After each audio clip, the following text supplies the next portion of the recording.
మాట్లాడుకుంటాం.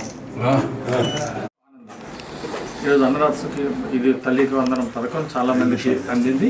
అట్లాగే గతంలో అన్నదాత సుఖీ. నమస్కారం అండి. ఇవాళ పల్నాడు జిల్లా ఆత్మీయ సమావేశం పెట్టుకున్నాం.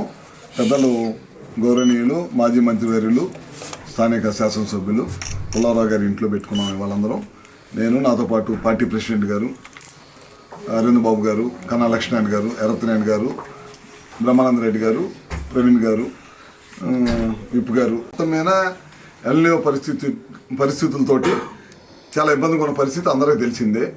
నిన్న కూడా క్యాబినెట్లో కూడా ముఖ్యమంత్రి గారు వర్యులు అందరూ కూర్చొని మాట్లాడుకోవడం జరిగింది. దేశవ్యాప్తంగా కాదు ప్రపంచవ్యాప్తంగా కూడా క్లైమేట్ కండిషన్స్ చాలా ఇబ్బందిగా ఉండి ఎల్నియో ఎఫెక్ట్ తోటి వర్షాభావం చాలా ఇబ్బందిగా ఉంది.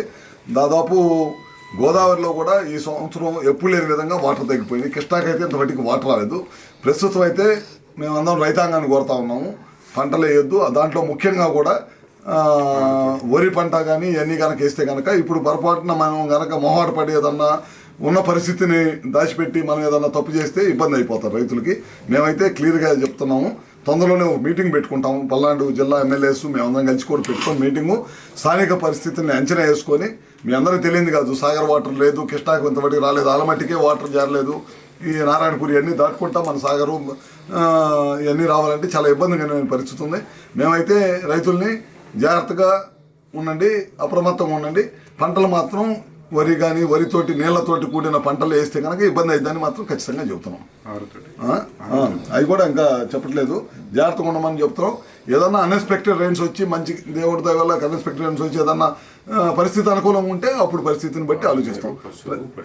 ప్రస్తుతం ఏంటంటే తాగునీళ్ళు ప్రయారిటీ, పశువులు ఎక్కడ కూడా ఇబ్బంది జరగకుండా వాటికి నీళ్లు, వాటికి మేత, పశుగ్రాసం వీటి మీద ప్రయారిటీ తీసుకొని ఇప్పుడు వెళ్తున్నాం మేము. మళ్ళీ పవర్ డిమాండ్ కూడా మీరు చూడండి, ఎండాకాలాన్ని తరిపించి పవర్ డిమాండ్ ఉంది. 285 మిలియన్ యూనిట్స్, 240, 230 కాలేదు, 285 మిలియన్ యూనిట్స్ ఎండాకాలం కూడా కాలంత పవర్ కాలుతుంది.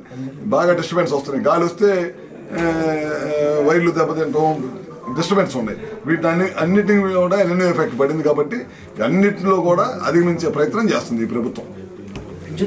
పరిస్థితి కొద్దిగా తీవ్రతగా ఉంది. దీనిపైన అప్రమత్తంగా అందరూ ఉండాలి. ప్రజలు కూడా అప్రమత్తం చేయాల్సిన అవసరం ఉంది.